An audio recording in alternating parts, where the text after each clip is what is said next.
Haji Faisal ungkap hubungan Fadly Faisal dan Rebecca Klopper usai video viral.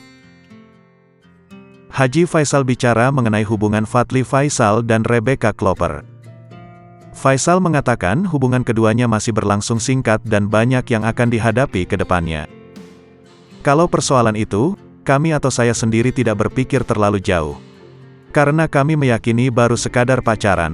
Baru setahun kurang, artinya belum setahun. Dan masih bisa, mungkin terjadi hal-hal yang tidak kita duga ke depan.